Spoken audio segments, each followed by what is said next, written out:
My heart is pounding when the lift arrives on the first floor. I scramble out as soon as the doors open, stumbling once, fortunately not sprawling onto the floor. I head for the wide glass doors, and then I'm in the bracing, cleansing, damp air of Seattle. I raise my face to welcome the cool, refreshing rain, closing my eyes, trying to recover what's left of my equilibrium, taking a huge, purifying breath. No man has ever affected me the way Edward Cullen has, and I don't know why. Is it his good looks, his civility, wealth, power? I just don't understand my irrational reaction. I breathe an enormous sigh of relief. What in heaven's name was that all about? I lean against one of the steel pillars of the building, gathering my thoughts, calming down. I shake my head, feeling more myself as my heart steadies to its regular rhythm. And I'm breathing normally again. I head for the car. As I leave the city limits behind me, I begin to feel foolish and embarrassed. Surely I'm overreacting to something that I'm imagining. Okay, so he's very attractive, confident, commanding, so at ease with himself, but on the flip side, he's also arrogant. And in spite of his impeccable manners, he's very autocratic and cold. Well, on the surface, and an involuntary shiver runs down my spine. He may be arrogant, but then he's accomplished so much at such a young age, and I can tell he doesn't suffer fools gladly. Why should he? I am irritated again that Rose didn't give me a brief biography. I think about the interview itself. I am truly perplexed as to what makes someone so driven to such success. And some of his answers were so cryptic, like he had some hidden agenda. And some of Rose's questions, the adoption and asking him if he was gay. I can't believe I said that. I'm mortified anew. I know that every time I think of this in the future, I will cringe with embarrassment. Damn Rosalie Hale. I check the speedometer. I am driving more cautiously than I would on any other occasion, and I know it's the memory of the two penetrating green eyes gazing at me, and his stern voice telling me to drive carefully. I shake my head. He is more like a man double his age. Forget it, Bella. I scold myself.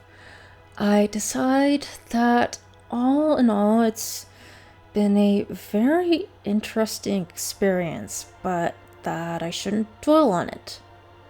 Put it behind you. After all, I never have to see him again. I'm immediately cheered by the thought, so I switch on the MP3 player, sit back, turn the indie rock music up loud, and head down the I-5, pushing down on the accelerator, knowing that I can drive as fast as I want.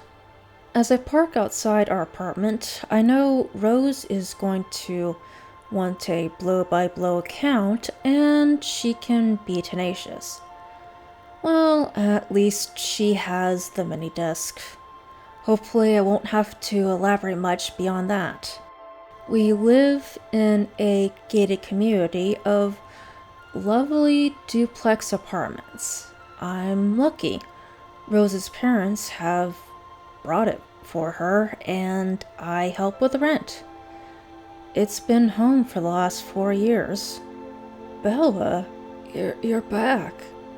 Rose is sitting in our living area, surrounded by books. She's been studying for finals, though she's still dressed in her pink flannel pajamas that are decorated with little pink rabbits.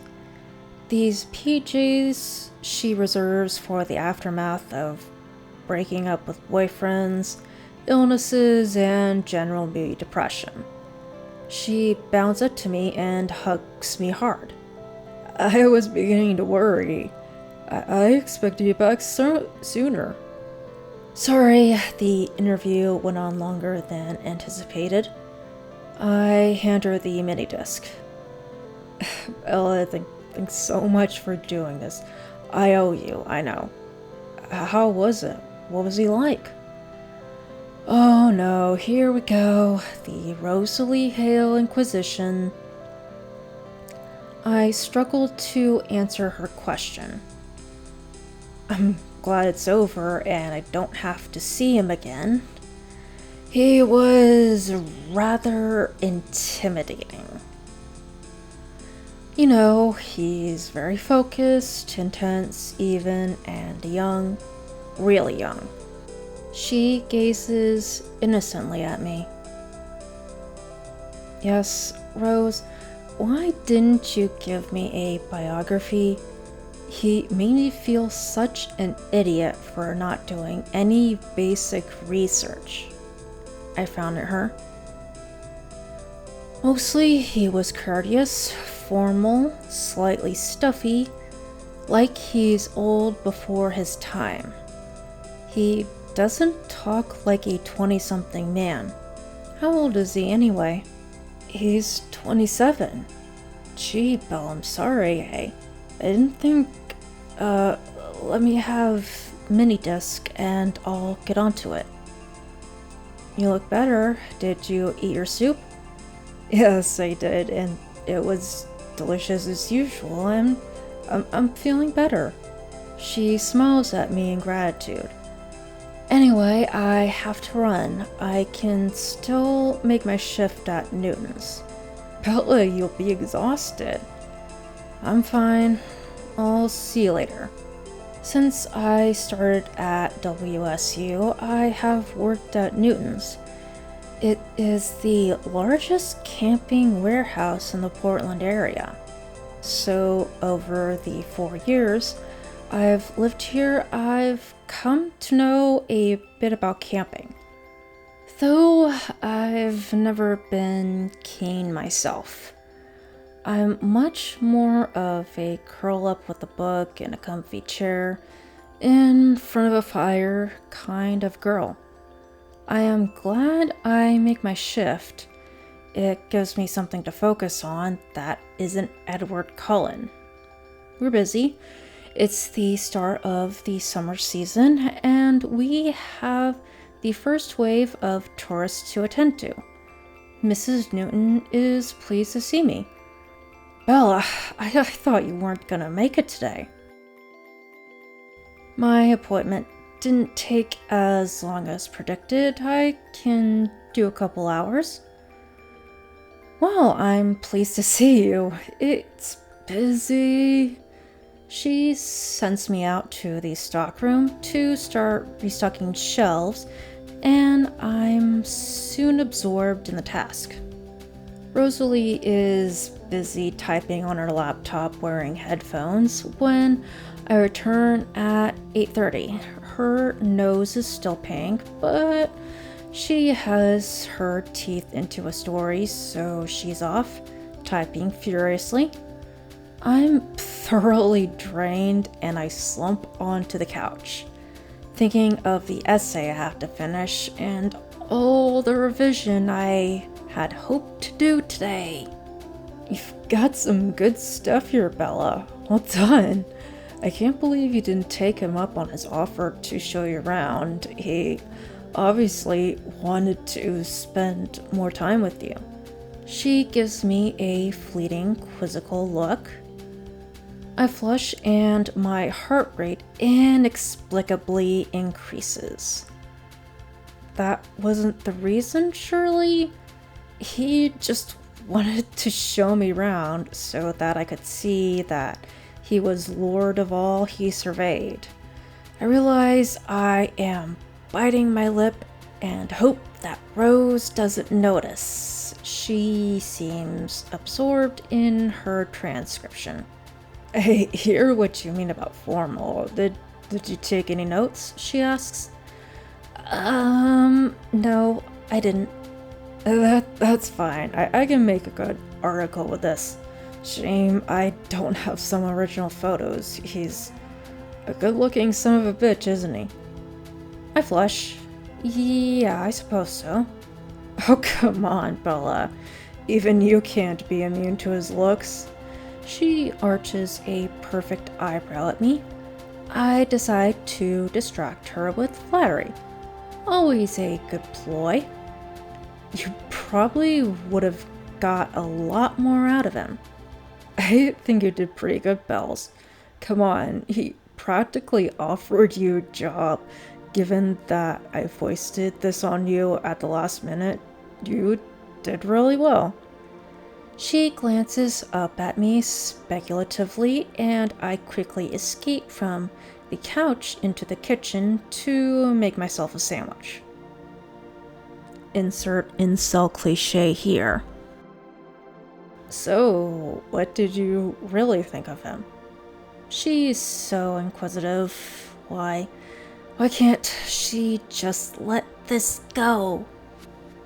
He is very driven, controlling, arrogant, scary, really, but very charismatic. I can understand the fascination, I say truthfully, hoping it will shut her up once and for all. You fascinated by a man? That's a first, she snorts. I busy myself in the kitchen so she can't see my face. Why did you want to know if he was gay? And incidentally, I was mortified asking that question. Oh, well, whenever he's in the society pages of the papers, he's never got a date. Well, it was embarrassing. The whole thing was embarrassing, and glad I never have to lay eyes on him again. Oh, Bella, it can't have been that bad. I think he sounds quite taken with you. Would you like a sandwich? Yes, please.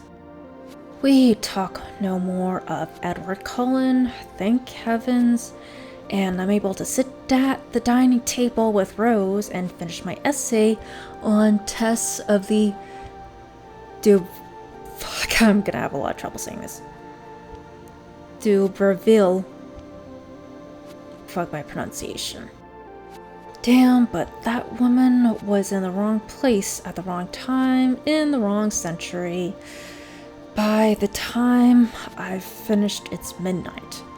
Rose has wisely gone to bed, and I make my way to my room, exhausted, but pleased that I've accomplished so much for a Monday. As I curl up in my bed, I close my eyes, and I'm instantly asleep.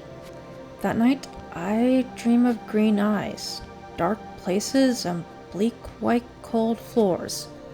I wonder why. For the rest of the week, I throw myself very enthusiastically into my revision and work at the Newton's place. Rose is writing her last edition of Eyewitness before she has to relinquish it to the new editor, and also studying. By Wednesday, she's much better, so I don't have to enjoy the sight of her pink flannel Too Many Rabbits PJs. I call my mom in Florida to check on her, but also so that she can wish me luck for my final exams. She proceeds to tell me about her latest venture into candle making. My mother is all about new business ventures. Basically, she's bored at home and wants something to occupy her time. but she has the attention span of a goldfish. It'll be something new next week. She worries me. I hope she's not mortgaged the house to finance this latest scheme. I hope Phil, her relatively new young husband, is keeping an eye on her. Now that I'm no longer there. How are things with you, Bella? For a moment I hesitate, and I have her full attention. I'm fine. Bella, have you met someone? Wow, how does she do that? The excitement in her voice is palpable. No, Mom, it's nothing. You'll be the first to know if I do. Bella, you really need to get out more, honey. You worry me. I'm fine. How's Phil? As ever, distraction is always the best policy. After my conversation, I called Charlie, my dad. That's a brief conversation. Well, not so much a conversation, but a series of one-sided grunts in response to my gentle coaxing. Charlie is not a talker, but he's still alive. Still watching sports on TV and still fishing. All is well with him. On Friday night, Rose and I are debating what to do with our evening. We want a night off from revision and student newspapers.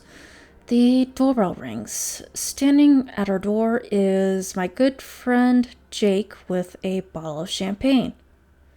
Wow, Jake, great to see you. I give him a quick hug. Come in.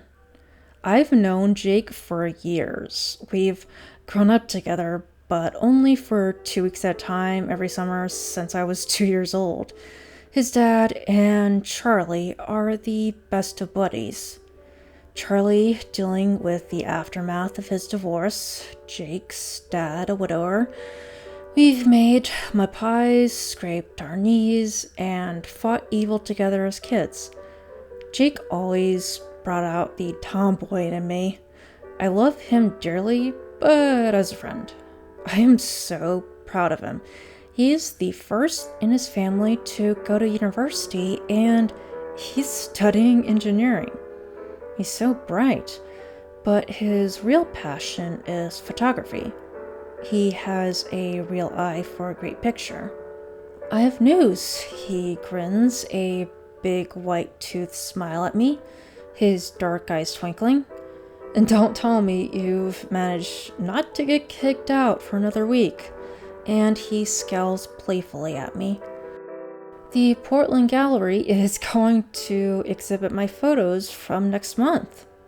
Oh, Jake, that's amazing. Congratulations. I am so delighted for him. I hug him again. Way to go, Jake. I could put this in the newspaper. Nothing like a late editorial change on a Friday evening. Rose grins at him. Well, let's celebrate. I want you to come to the opening.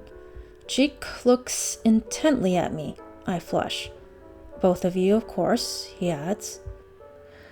We are good friends, but I know deep down inside that he'd like to be more. He's cute, hot even, my oldest friend, who knows me so well, but he's just not for me. Rosalie often teases me that I'm missing the need a boyfriend gene, but the truth is, I just haven't met anyone who I'm attracted to. In my heart, I'm hoping for trembling knees, heart in your mouth, butterflies on my belly, sleepless nights. Sometimes I wonder if there's something wrong with me. Perhaps I've spent too long in the company of my literary romantic heroes, and consequently my ideals and expectations are far too high. But I know, in reality, nobody's ever made me feel like that, except very recently. Nope. An unwelcome, still small voice whispers in my subconscious. I banish the thought immediately. I am not going there. Not after the painful interview. Yes, I have dreamt about him most nights, but that's just to process the awful interview out of my system. Surely? I watch Jake as he's opening the bottle of champagne. He's in jeans and a t-shirt. Tall, all shoulders and muscles, broad skin, dark hair, and burning dark eyes. Yes, Jake's pretty hot, but I think he's finally getting the message. We're just friends. It's so easy to be in his company, especially when he's as happy as he is today.